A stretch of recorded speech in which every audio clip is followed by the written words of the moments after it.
दोस्तों सारी खबर पाने के लिए चैनल को सब्सक्राइब करें और उसके बाद ऑल नोटिफिकेशन पर क्लिक ज़रूर करें।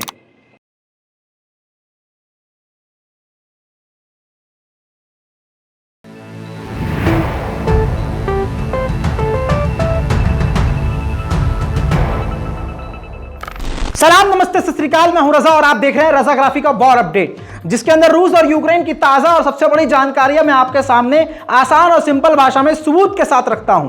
दोस्तों, इस रिपोर्ट की सबसे पहली और बड़ी खबर यह है कि अब अमेरिका ने खामोशी से बिना कुछ कहे इजाजत यूक्रेन को दे दी है, ग्रीन सिग्नल दे दिया है कि वो रूस के अंदर हमला कर सके। यूक्रेन के पास ऐसे हथियार भी अब ब्रिटेन के द्वारा, अमेरिका के द्वारा और बड़े बड़े दूसरे यूरोपीय देशों के द्वारा दिए जा चुके हैं, जिनके जरिए ड्रोन हमला, रॉकेट हमला, मिसाइल हमला, मोर्टार हमला रूस के अंदर यूक्रेन कर सकता है।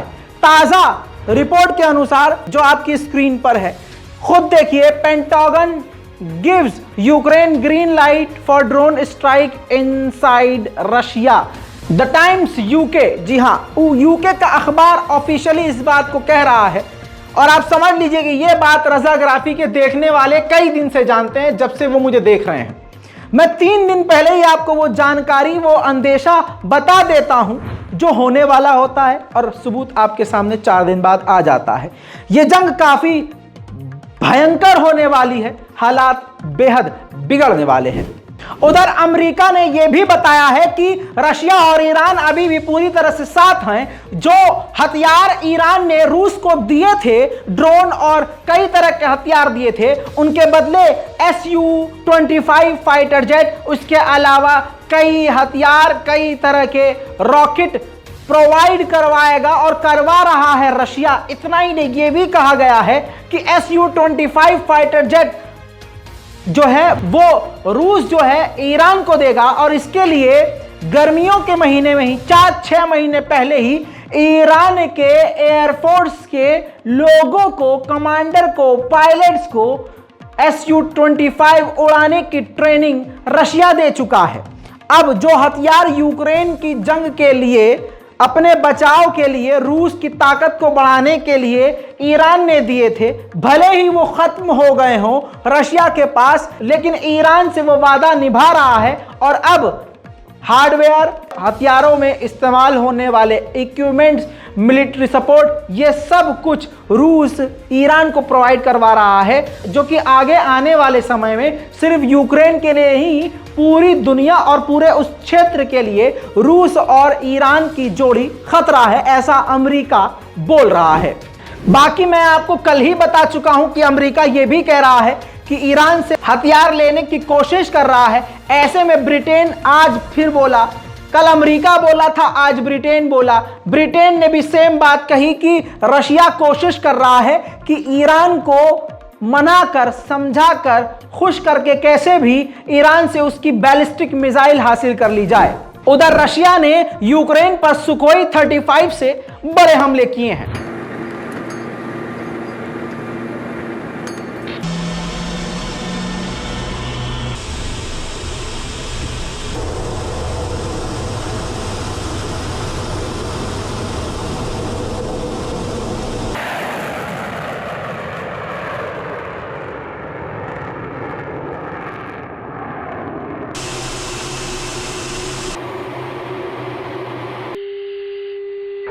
Выход вправо. 21 пункт произвел, подсвечиваю. Продолжаем, кстати, уже курсом 207.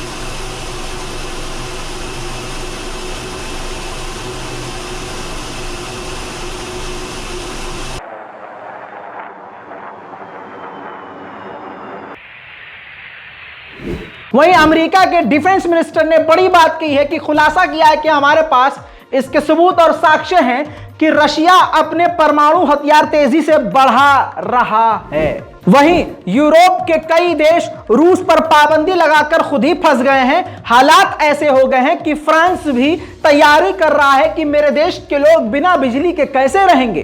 तो आने वाले फ्राइडे को नेशनल वाइड पूरे फ्रांस की बिजली एक समय पर, एक कुछ निर्धारित समय के लिए पूरे फ्रांस की लाइट काट दी जाएगी, अंधेरे में पूरे फ्रांस के लोगों को, पेरिस के लोगों को डुबो दिया जाएगा, जिससे फ्रांस की सरकार ये देख सके कि हमारे लोग अंधेरे में जी पाएंगे कि नहीं।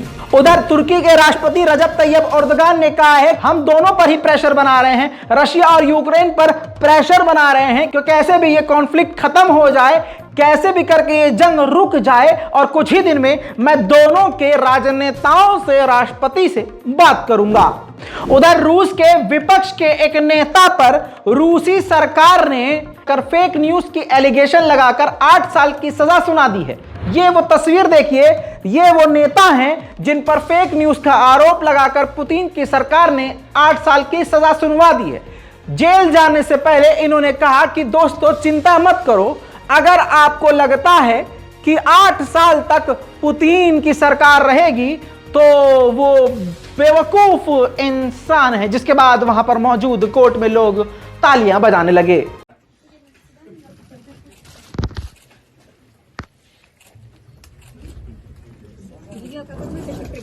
Не расстраивайтесь, все нормально. Если кто-то думает,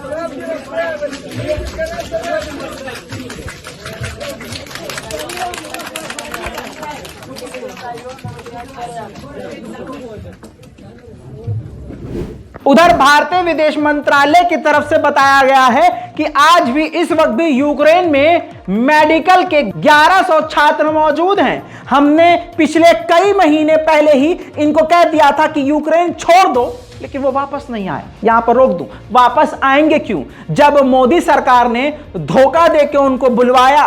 बॉर्डर के अंदर तो घुसे नहीं, लेकिन यहां पर हिजड़ों की तरह गोदी मीडिया ने ताली बजाकर शोर मचाया, मोदी जी ने बचाया, मोदी जी ने जंग रुकवाई। उधर भारत के विदेश मंत्रालय की तरफ से आरिंदम बागची जो प्रवक्ता हैं, उन्होंने कहा कि ऐसा हुआ ही नहीं है, मोदी जी ने जंग रुकवाई नहीं है। लेकिन उसके बाद जब मेडिकल के छात्र वापस आए तो उसका भी पूरा इस्तेमाल किया गया वोट बैंक की तरह। जी हां, भारतीय जनता पार्टी के लोग फूल लेके खड़े थे, आओ जैसे उनकी जो है एक्स आ रही है। बहरहाल इसके बाद जब छात्र यहां आए तो मोदी जी ने एयरपोर्ट पर ही उनके साथ स्टेज शेयर किया। दर्जनों जगह गोदी मीडिया ने बड़े बड़े प्रोग्राम चलाए। गोदी मीडिया ने दिखाया कि अरे मोदी जी ने कितना बेहतरीन काम किया। मोदी जी ने कहा कि भारत में मेरी सरकार ने मेडिकल के ऐसे ऐसे स्कूल और कॉलेज बना दिया भाई बहनों कि तुमको बाहर जाने की जरूरत नहीं पड़ेगी। दोस्तों उसके बाद क्या हुआ, भारतीय छात्र यहां परेशान होते रहे। भारतीय छात्रों ने उन्हीं मोदी जी के कॉलेज में एडमिशन लेने की कोशिश करी, लेकिन उनको एडमिशन नहीं मिला। बच्चे परेशान होकर जब देखने लगे कि हमारा भविष्य खराब हो रहा है तो वापस इस जंग के हालात में भी वो यूक्रेन चले गए। फिर मोदी सरकार कह रही है अरे बच्चों वापस आ जाओ, मेरे बच्चों मर जाओगे। अब वहां बच्चे ये कह चुके हैं 3 महीने पहले ही, आएंगे तो डिग्री के साथ वरना लाश ही आएगी। अब वो तो बेगैरत लोग हैं जो फर्जी डिग्री पर उछल रहे हैं, गैरतमंद तो विदेश में जाकर पढ़ रहे हैं और वापस आने का नाम नहीं ले रहे हैं। रूस के डोनेट्स्क के इलाके पर यूक्रेन ने भयानक हमला किया है।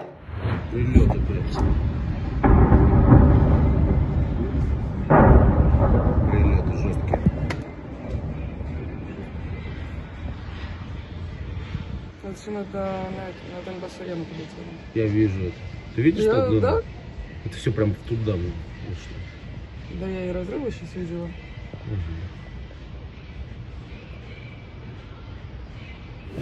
अभी तक यूरोप की जनता महंगाई से परेशान थी, अब रूस की जनता भी महंगाई से परेशान होगी, क्योंकि रूस की सरकार ने ऐलान कर दिया है कि वो अपने टैक्सेस को बढ़ा सकता है। उधर आपको बता दूं, फिनलैंड की सभी कंपनियों ने रूस को छोड़ दिया है। सिर्फ 4% फिनलैंड की कंपनियां रूस के अंदर काम कर रही हैं। रूस के खुफिया एजेंसी FSB में काम करने वाले सीनियर अधिकारी जो भाग गए थे कि हमें रूस की मोबिलाइजेशन में शामिल न होना पड़े, वो कजाकिस्तान भाग गए थे। कजाक सरकार ने उनका सामान पैक कर वापस रूस भेजने की तैयारी कर दी है। अब दोस्तों तस्वीर एक है, खबरें दो हैं, बातें दो हैं। स्क्रीन पर ये ट्रेनों पर लदे हुए जो तोप और हथियार जा रहे हैं, ये कजाकिस्तान के हैं और कजाकिस्तान इनको रूस की तरफ, रूस के बॉर्डर पर भेज रहा है।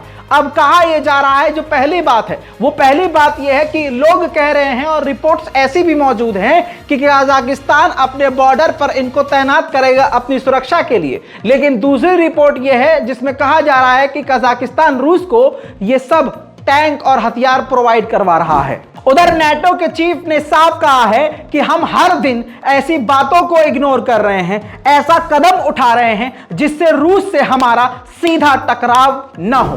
कनाडा रूस पर दे दनादन पाबंदी लगा रहा है, तो टिट फॉर टैट वाली, जैसे को तैसे वाली पॉलिसी का इस्तेमाल करते हुए रशिया ने 200 कनेडियन ऑफिशियल लोगों पर पाबंदी लगा दी है। यूक्रेन के डोनेट्स्क के इलाके पर रूस का कब्जा है, जिस पर हमला मैं आपको दिखा चुका हूं, लेकिन फिर से बता दूं, ताजा खबर आई है फिर उस डोनेट्स्क के इलाके पर जहां पर रूस के ऑफिशियल दफ्तर हैं, यूक्रेन ने वहां हमला कर दिया है।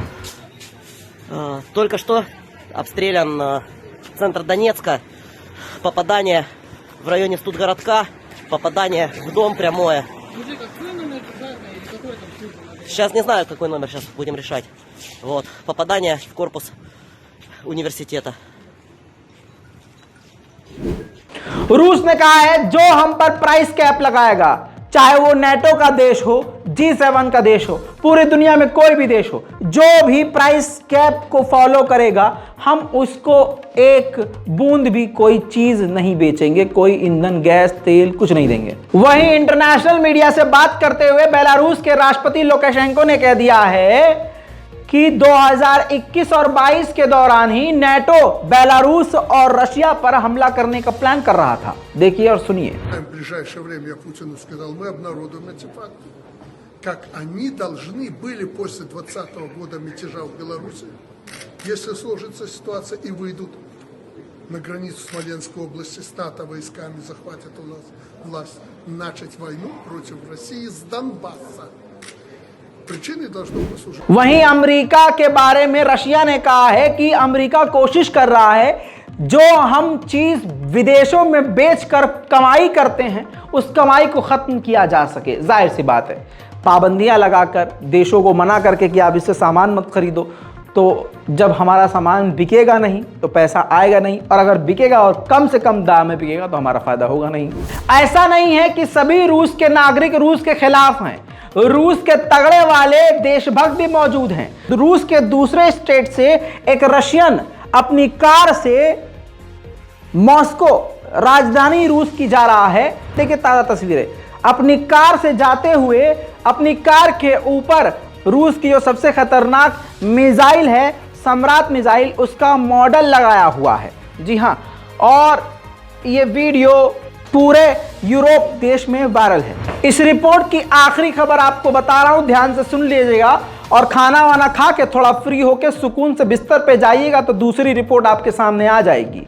रिपोर्ट के अनुसार जब यह पता चला कि ईरान रूस को हथियार देने वाला है, उससे पहले ही अमेरिका ने एक बार फिर से यूक्रेन को हथियारों से और पैसे से भर दिया है। रिपोर्ट के अनुसार 275 मिलियन डॉलर रुपए का पैकेज फिर से दे दिया है, जिसके अंदर हिमरास मिसाइलें हैं, 155 mm की एम्यूनेशन है, और इसके अलावा HMWVS है, और इसके अलावा जनरेटर्स हैं, कई तरह के हथियार दिए हैं, और साथ ही रूस के एयरफोर्स और रूस की 124वीं स्टेट सेंटर फॉर यूएवी, जो यूएवी बनाने वाली कंपनी है, उस पर भी अमेरिका ने पाबंदी लगा दी है। फिलहाल इस रिपोर्ट में इतना ही, इंतजार कीजिए, जल्दी आ रहा हूं और भी बड़ी जानकारियों के साथ। नीचे कमेंट कीजिए, रिपोर्ट को शेयर कीजिए। जय हिंद।